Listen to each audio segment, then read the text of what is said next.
खुद से करने का एक ही फ़ायदा है कि आप कभी भटक भी जाओ रास्ते पे तो भी आप अगर आ सकते हो फिर से वो ट्रैक पे। पर आप किसी के भरोसे पे भटक जाओ तो फिर आपको रिटर्न आना नामुमकिन हो जाता है। इसलिए अगर आप खुद पे ध्यान ना दो तो फटाक से निकल जाता है। पर आप जैसे ही खुद पे ध्यान देने लगो तो एक एक दिन काफ़ी डिफ़िकल्टी से निकलता है। क्या आपको भी मेरी तरह एक्सट्रीम वेट लॉस करना है तो मैं जो चीज़ें बोलूँगा वो अगले 6 महीने तक फॉलो कर लेना। क्योंकि 2025 में मैंने भी जून जुलाई के टाइम पे खुद से डिसाइड किया था कि आने वाले नए ईयर तक भाई मैं मेरा पूरा वेट लॉस करके मानूंगा। तो कौन सी वो चीज़ें थी वो जो मैंने फॉलो करी। सी आपको जो चीज़ें मैं बताऊंगा वो आपके रूटीन में ही ऐड करनी है। जो आपका डे टू डे रूटीन रहेगा ना उसमें ही आपको ऐड करनी है। क्योंकि आपको पूरा रूटीन आपका चेंज करने की ज़रूरत नहीं है। मैं मेरा एग्जांपल भी दूंगा मैंने क्या किया और कैसे मैंने मेरा 50 kg वेट लॉस किया। तो मैं मेरे एग्जांपल के साथ बताता हूँ कि मैंने क्या किया और क्या नहीं किया। कि मेरा जो रूटीन था स्टार्टिंग में वो काफ़ी कंफर्टेबल था। क्योंकि आपको मालूम ही रहेगा मेरा एक शॉप है पप्पा का। तो मैं सुबह उठ के खाना पीना खा के पप्पा की शॉप पे जाता था, उधर भी खाता था। फिर दोपहर में फिर से जिम जाता था और फिर घर पे जाके खाता था जो रहेगा वो। ऐसा कुछ नहीं कि प्रोटीन इंटेक वगैरह वैसा कुछ फॉलो नहीं करता था। पर उसके बाद फिर से शाम को दुकान आते, आइसक्रीम खाना है, खाना चिप्स खाना।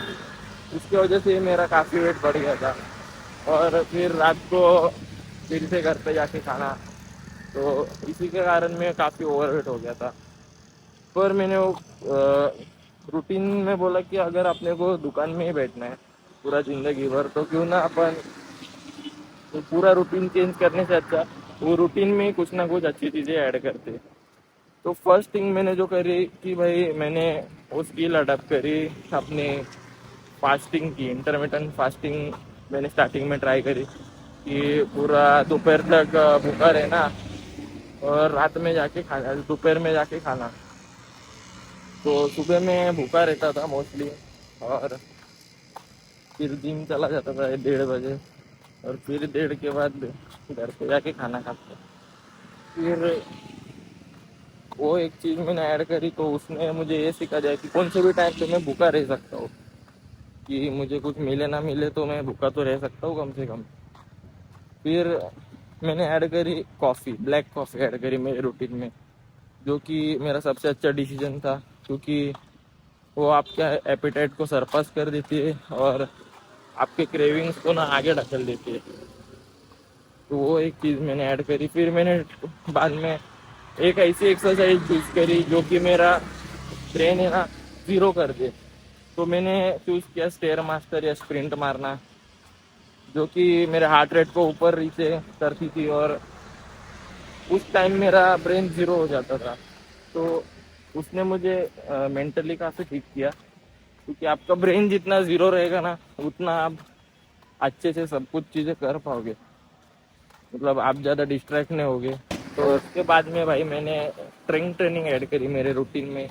जिम में हमेशा जाता था तो कुछ ना कुछ कंपाउंड एक्सरसाइज मारता था, स्क्वाट, बेंच, डेडलिफ्ट या इंक्लाइन डंबल प्रेस या रोज हो गए। तो ये मैं डेली फॉलो करने लगा। और जब भी क्रेविंग्स होती थी या तो ग्रीन टी या ब्लैक कॉफ़ी या वाटर, मोस्टली यही इससे ही काम चलाता था। और तभी मेरे फीड पे एक पोस्ट आई थी कि भाई 3 महीने या 6 महीने में आप आपके चेंजेस जो है वो नोटिस कर सकते हो। तो मैं बोला कि अपन यार 6 महीने तो देना ही चाहिए खुद को। तो स्टार्टिंग में मैंने 3 महीने का टाइमर लगा, हर एक दिन कैलकुलेट करता था, हर हफ्ते फोटोज वगैरह लेता था खुद की बॉडी की, कैसा ट्रांसफॉर्म हो रहा है कैसा नहीं। इसमें फिर मैंने मेरा प्रोटीन इंटेक बढ़ा दिया। मैंने थोड़ा कैलोरीज के बारे में रिसर्च करी, किस चीज़ में कितनी कैलोरीज रहती है, कितनी खानी चाहिए अपने आइडियल वेट के हिसाब से। आप नेट पे जाके कैलोरी कैलकुलेटर भी आप ट्राई कर सकते हो। तो उससे आपको समझ जाएगा कि कितनी कैलोरीज आपको खानी चाहिए और कितनी नहीं वेट लॉस के लिए वगैरह। तो अगर आपको चेंज होना है तो भाई आपको खुद को एफर्ट डालना पड़ेगा। फॉर श्योर स्टार्टिंग में काफ़ी दिन डिफ़िकल्ट थे, पर बाद में जैसे जैसे आदत होने लगी बॉडी को और मुझे खुद को, तो मैंने ये समझ लिया कि भाई मैं कुछ भी कर सकता हूँ। यानी कि मैं जब अपने हंगर पे कंट्रोल करने लगा ना तब मैंने डिसाइड करा कि भाई अभी थोड़ा घुस के करना चाहिए, अभी गिव अप नहीं करना चाहिए अपन। तो फिर मैं मुझे फूड वगैरह तो मेरा सब हो गया था कंट्रोल। तो फिर मैंने क्या किया कि मैं थोड़ा एक्सरसाइज ज़्यादा करने लगा, कार्डियो थोड़ा ज़्यादा करने लगा। वो मेरे को और अलग जोन में लेके जाता था। तो मतलब स्टेयर मास्टर या स्प्रिंटिंग या लॉन्ग रन 30 मिनट के रन्स में लगाता था। तो मैं धीरे धीरे मेरा अपना पोटेंशियल अनलॉक करते गया। और फिर सब कुछ धीरे धीरे चेंज होते गया। ऐसा लग रहा था कि हर हफ्ते में कोई ना कोई अलग मसल अनलॉक कर रहा हूँ। तो ये कुछ चीज़ें थी 6 महीने की जो मैंने मेरे रूटीन में चेंज करी। आप भी अगर कर सकते हो तो अगले साल तक आप का भी नया वर्जन आपको देखने मिल जाएगा। हालांकि 6 महीने काफ़ी ज़्यादा रहते हैं। इधर एक एक महीना नहीं निकल रहा था। स्टार्टिंग के 10 दिन नहीं निकल रहे थे। फिर धीरे धीरे एक महीना निकला, फिर धीरे धीरे 3 महीने निकले, 6 महीने। तो बाद में 3 महीने के बाद भाई इतने फास्ट फास्ट निकल गए ना, क्योंकि मैं खाली खुद पे फोकस कर रहा था, काफ़ी सेल्फ ऑब्सेस हो गया था। ये सब तो होगी कुछ फिजिकल चीज़ें मैंने आपको बताई, पर कुछ चीज़ें ऐसे भी थी मेंटली जो काफ़ी चैलेंजिंग थी। क्योंकि एक्सट्रीमली ओबेस पर्सन, मेन तो आपको आपके फैमिली के साथ रहना है और आपको दोस्त वगैरह भी है। तो डिस्ट्रैक्शंस काफ़ी है, हर जगह डिस्ट्रैक्शन है। तो कैसे आपको आपको हर बार मन मारना पड़ा मुझे कि भाई नहीं खाऊंगा नहीं खाऊंगा। वो बोलेंगे अरे थोड़ा सा खा ले, कुछ नहीं होता। तभी अपने मन मारा। तो ये कुछ चीज़ें थी। और बाद में फिर आप दोस्तों के साथ चले गए, वो लोग बोले अरे खा ले। वो लोग तो बिंदास खा रहे, उनका तो कुछ हो रहा ही नहीं, बढ़ रहा ही नहीं उनका वजन। पर अपन खा लेंगे, मुंह पे लग जाएगा तो फिर आप और ओवर ईट करके मानोगे। ऐसी कुछ चीज़ें थी। और ना जाने अनगिनत चीज़ें आपको फेस करनी पड़ती है, क्योंकि आपका माइंड ही आपका दुश्मन रहता है भाई। माइंड भाई, आप माइंड में सोच लो तो कुछ भी कर सकते हो। इसलिए मैं रनिंग ज़्यादा करता था। ये कार्डियो एक ऐसी एक्सरसाइज जो मेरा हार्ट रेट ज़्यादा ऊपर नीचे कर ले, तो वो मेंटली मुझे ज़ीरो कर देता था, या मेंटली ड्री ब्रेन करना ऐसा बोलते हैं उसको।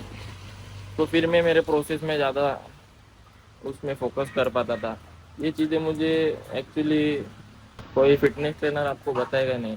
और ना तो मैंने कोई फिटनेस ट्रेनर लिया है अपनी पूरी ज़िंदगी में। मैंने खुद से सब कुछ किया है।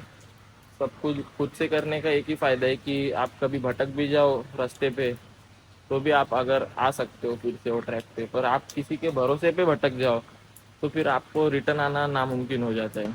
तो ये सब चीज़ें भाई मेंटली, एक्चुअली वेट लॉस काफ़ी ज़्यादा मेंटल थिंग है मैं तो बोलूँगा। क्योंकि आपको एक्चुअली मेंटली टफ बनना पड़ता है उसके लिए। ना जाने कितने पड़ाव थे। 6 महीने बोले तो 180 दिन।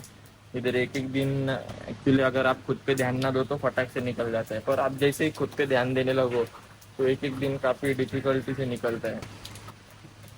तो ये सब कुछ चीज़ें मुझे फॉलो करनी पड़ी।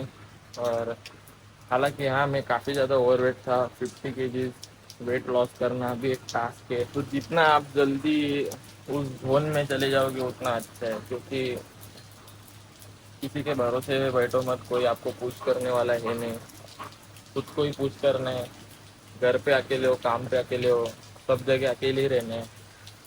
तो आपको और अच्छा हो जाएगा कि अगर आप खुद से सब कुछ चीज़ें ऑर्गेनाइज करोगे तो खुद के लिए खुद का रिस्पेक्ट बढ़ जाएगा। तो आप आपको कोई लाइफ में काम आएगा। वो ऐसा नहीं कि खाली जिम या ये वो आपका ट्रांसफॉर्मेशन होता है, वो खाली आपका बॉडी ट्रांसफॉर्म नहीं होता है, आपका लाइफ ट्रांसफॉर्मेशन हो जाता है। तो ये सब चीज़ें आप अभी चालू करो तो मैं बोलूँ, आप कुछ भी आपका कोई क्वेश्चन रहेगा आप बिंदास कमेंट में पूछ सकते हो। तो मिलते हैं भाई आपको अगली वीडियो में।